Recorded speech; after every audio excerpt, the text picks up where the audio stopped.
आज हम शरीर में ये जो ऊर्जा बनती है ना, उसकी कमाल की प्रक्रिया को समझने की कोशिश कर रहे हैं, खासकर ये श्वसन वाली प्रक्रिया।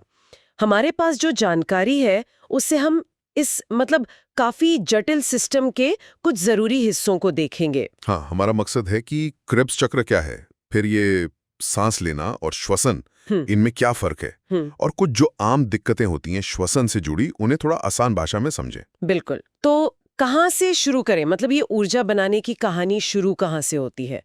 सबसे पहले शायद वो असली कारखाना जहाँ ये सब होता है। हाँ, वो है ग्रिब्स चक्र। इसको साइट्रिक एसिड चक्र भी कहते हैं। आप इसको ना शरीर का एक बहुत ही कह सकते हैं कुशल रिसाइकलिंग प्लांट समझ लीजिए। ये हमारे भोजन के छोटे छोटे हिस्सों को तोड़कर एटीपी बनाता है। एटीपी मतलब शरीर की रिचार्जेबल बैटरी जैसी। अच्छा, और ये प्लांट है कहाँ पर? चलता कहाँ है ये? ये चलता है कोशिका के पावर हाउस में, जिसे माइटोकॉन्ड्रिया कहते हैं। वहीं पर असली ऊर्जा उत्पादन का काम होता है। ठीक है, तो ये ऊर्जा बन गए, पर शरीर इस ऊर्जा के लिए ईंधन कहाँ से लाता है? और कोई खास तरीका है इस्तेमाल करने का, कोई क्रम? हाँ, शरीर बड़ा समझदार है इस मामले में। देखिए, सबसे पहले वो कार्बोहाइड्रेट इस्तेमाल करता है, क्योंकि वो आसानी से मिल जाते हैं, जल्दी ऊर्जा देते हैं।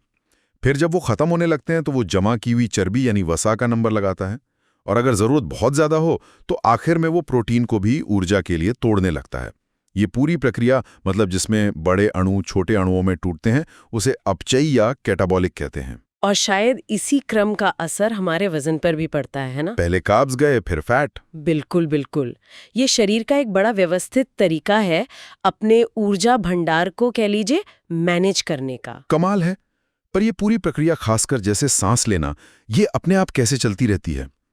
हम सोचते भी नहीं और सांस आती जाती रहती है। इसका कंट्रोल रूम है हमारे दिमाग में। एक हिस्सा है मेडुला ऑब्लोंगेटा, वो इसे संभालता है। ये पक्का करता है कि हम चाहे सो रहे हों, जगे हों, ये काम सांस लेने का और फिर उससे जुड़ा ऊर्जा बनाने का काम बिना रुके चलता रहे। ये अनैच्छिक है। हाँ, यहीं पर एक आम कंफ्यूजन आता है। सांस लेना यानी ब्रीदिंग और श्वसन यानी रेस्पिरेशन, लोग अक्सर इन्हें एक ही चीज समझ लेते हैं। हाँ, और ये फर्क समझना बहुत जरूरी है। देखिए, सांस लेना, जिसे हम अंतःश्वास कहते हैं, हवा अंदर लेना, और उच्छ्वास, हवा बाहर छोड़ना, ये बस एक फिजिकल क्रिया है। ये हमारे फेफड़ों का काम है। हवा अंदर आई, बाहर गई।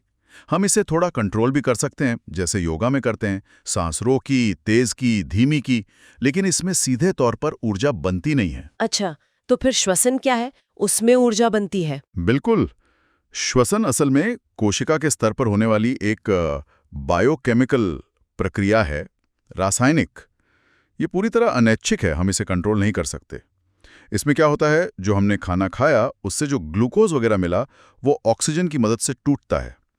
और कई सारे स्टेप्स होते हैं, जैसे ग्लाइकोलिसिस, फिर क्रेब्स चक्र जिसका हमने जिक्र किया।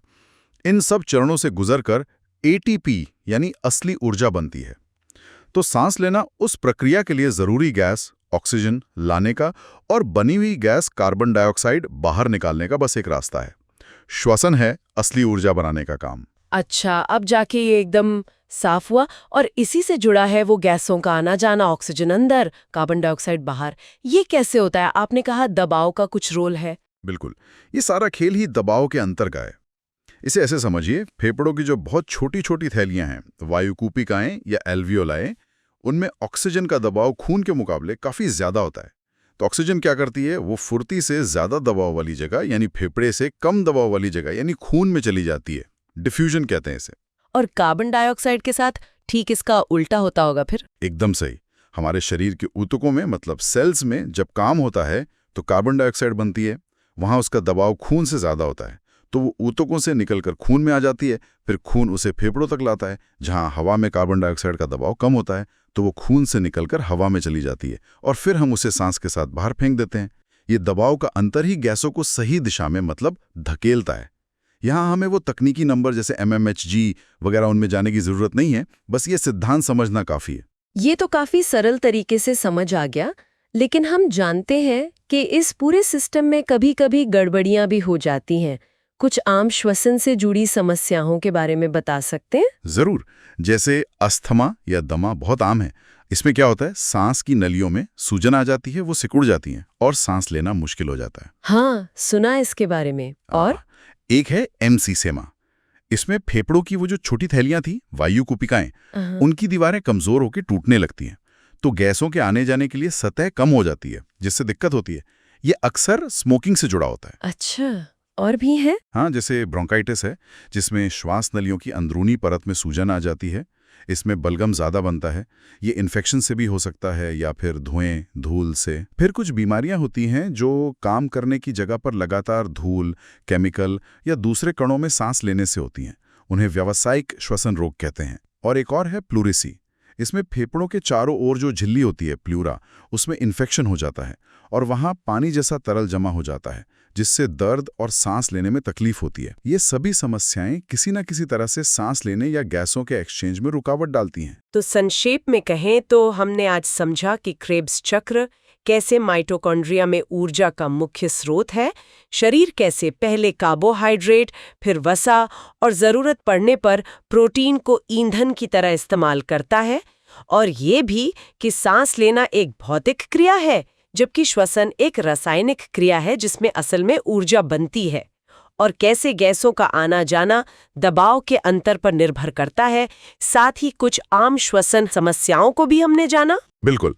और यहाँ ना एक सोचने वाली बात ये उभरती है, देखिए, जब ये गैसों का लेन देन दबाव के इतने नाजुक संतुलन पर टिका है, तो हमारे आसपास की हवा की क्वालिटी में अगर थोड़ी सी भी गिरावट आती है, या मान लीजिए हम ऊंचाई पर जाते हैं, जैसे पहाड़ों पर, जहां हवा का दबाव कम होता है, तो ये बदलाव लंबे समय में हमारे शरीर के ऊर्जा स्तरों और इस पूरे श्वसन तंत्र के काम करने के तरीके को कैसे प्रभावित कर सकते हैं। ये एक दिलचस्प सवाल है जिस पर शायद आगे और सोचा जा सकता है।